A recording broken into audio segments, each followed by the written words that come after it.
At Cummins, innovation is in our DNA, and we have a history of industry-changing breakthroughs. Now, as we fight climate change and embark on a zero-emission future, we are on the verge of our next big breakthrough. Join us on March 8th and witness history in the making. Find out more at cummins.tech/nextbreakthrough. This is Optimal Health Daily, episode 2053. 4 Reasons to Ditch the Fitness Tracker and Listen to Your Body. Part 1 by Julia Steier of DietSpotlight.com. And I'm Dr. Neil. Hey there, happy Saturday. Welcome back to Optimal Health Daily, where I simply read to you from the best health and fitness blogs for free. It's kind of like an audiobook, but with articles instead, and articles from a bunch of different authors, and always with permission from the sites. Oh, and always with a bit of my commentary at the end. Now on Fridays, that's where I answer your questions. Remember, you can send me a question by going to oldpodcast.com/ask or email it directly to health@oldpodcast.com.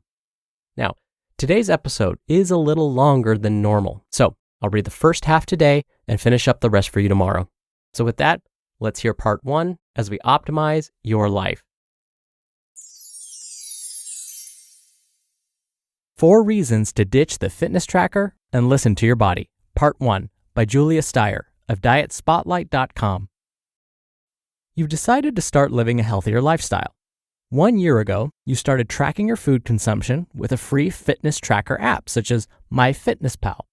You've decided to limit alcohol intake, cut back on refined carbs, and started saying no to sweets. You joined a gym, bought a fitness tracker, and started steadily collecting splat points or whatever minutes in the orange and red zones you achieve. The weight slipped off of you so quickly in the beginning, but for some reason, your weight loss has tapered off. What's up with that? In just a year, your total weight loss is 12 pounds. 1 pound per month. You feel good despite the lack of change on the scale. You've been listening to the trainers when they say push or go for 2 more reps, but your BMI still sits on the overweight end. So, how do you get that extra nudge so the scale begins to move again? It might be time for a change. Your body has adapted to the workload. It's bored and it's getting tired. Your body is speaking to you, but you've been ignoring it because you believe in the fitness tracker. Trackers are great. They're wonderful, but they're also dishonest. It says you're burning upwards of between 600 to 1,000 calories in one session alone, and you go 3 to 4 times a week. So you're potentially burning 2,400 up to 4,000 calories with exercise per week. More weight should be coming off, right? Something is not adding up, and it's time to figure out why spending hours on the treadmill, row machine, or elliptical that's not translating to fat burn and weight loss. You can only use the excuse, muscle weighs more than fat, for so long. It's time to break up with the fitness tracker and start listening to your body. So, fitness tracker, we should take a break. It's me, not you. Some great at-home exercise videos preach muscle confusion, such as P90X and P90X2 and 3. Your fitness tracker, though, does not monitor muscle confusion. To be entirely forthright, your fitness tracker doesn't measure anything accurately, except for your heart rate. From a study of 7 different fitness trackers in the Journal of Personalized Medicine, 6 of the 7 measured heart rate with an error rate of less than 5%. The Apple Watch was the most accurate when it came to heart rate, with a less than 2% error rate. But when it came to caloric output, the best performing fitness tracker still had a 25% error rate. Another fitness tracker was off by close to 93%. So when you measure your worth in calories burned, or are a member of a gym you pay way too much for to stare at your heart rate on a screen, just remember that that number might need to be sliced by a third. So, let's burn some misconceptions about your fitness tracker. Let's look at 4 reasons why it might be time to start listening to your body and stop paying attention to the fitness tracker. Reason number 1, incorrect calorie counts. You've collected 24 splat points on your MyFitnessTracker app. You saw your heart rate in the red zone for 22 out of the 60 minutes. You've burned 963 calories, and now it's time to feast. Hold on a second. If you dictate your food consumption based on what your estimated caloric output is, you might be overeating, which could derail your healthy living. Weight loss isn't rocket science, it's regular science. You will lose weight if you reduce calories. which means you are burning and using more calories in a day than what you are taking in. An important component to this is knowing your basal metabolic rate, or BMR. Your BMR is significant because it's the number of calories you need to keep your body functioning while at rest. So if your BMR is 1500 and then you burn 600 calories with exercise, to sustain your current weight, consuming 2100 calories would work. But if you are looking to lose a pound a week or a pound every 2 weeks, you may need to have a caloric deficit. Maybe anywhere from 250 to 500 calories would work for you. So you would subtract 250 calories up to 500 calories from 2100, and that's your estimated caloric intake as long as you are still exercising.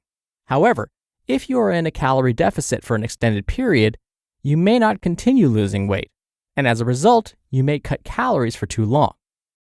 Reason number 2, can a fitness tracker cause you to cut too many calories?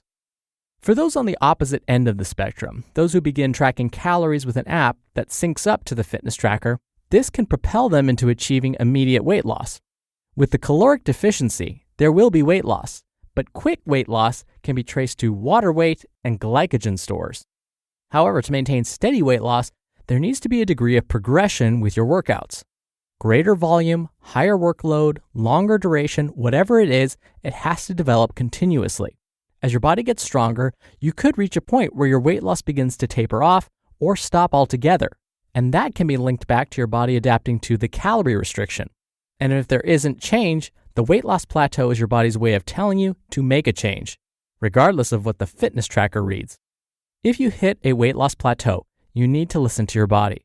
It will continue to signal you with hunger pangs, gastrointestinal disturbances, lightheadedness, and fatigue. You know, all the symptoms of overtraining syndrome. Reason number 3. Hear that on tomorrow's episode. You just listened to part 1 of the post titled 4 Reasons to Ditch the Fitness Tracker and Listen to Your Body by Julia Steier of DietSpotlight.com. Can you name the most popular answers to 5 items you might find on a work desk? What about occasions where people might give a gift or types of insurance? It's time to test your knowledge with Fun Frenzy Trivia, which is a free mobile trivia game with over 60 different categories, including music, TV, animals, celebrities, and more.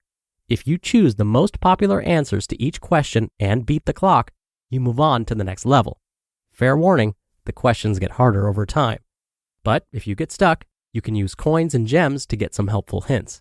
I really love it, not only because it keeps my brain sharp, but you definitely learn a thing or two as well.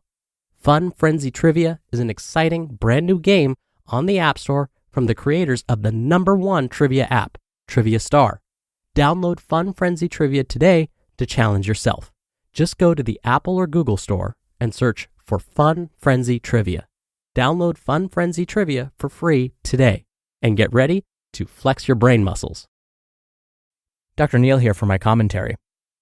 A while back, I did receive a question that I answered on one of our Q&A episodes. I can't remember the exact episode number, but I talked about fitness trackers. And one of the things I mentioned was when we look at studies, many of the fitness trackers are completely inaccurate. And so I'm so glad Julia, the author of the post I just read to you, mentioned that.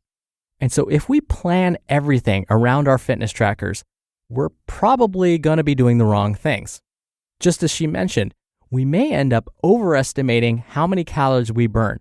And that's really common. Even the machines at the gym that are supposed to be tracking your calories, you know, those machines where you enter your body weight, you enter your age, your gender, and then you start working out. And then by the end of the workout, it tells you how many calories you've burned. Well, those are often wrong, and they often overestimate how many calories you burned. And so the problem with that is if you're using those machines to help plan your meals, well, you're probably going to be getting too many calories.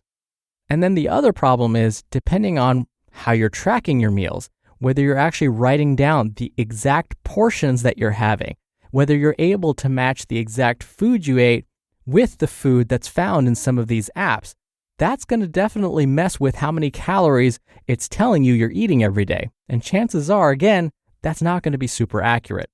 Now, while it sounds like I'm completely hating on fitness trackers, don't get me wrong. They are fantastic for motivation especially if you're looking at your fitness tracker and you're like, ooh, I only got 100 steps today. I need 9,000 more. That's great. If it gets you to move, that's perfectly fine. What I'm saying though is don't rely on them too much to be completely accurate. But again, if it gets a person motivated, if they look at their fitness tracker or they look at what they ate on some of these apps and realized, ooh, maybe they were off, they're not maintaining like they should be, and it helps a person get back on track, then absolutely, I'm all for it. All right, that'll do it for today. Thank you as always for listening. Thank you for subscribing, and I'll see you back here tomorrow where we'll finish up this post and where your optimal life awaits.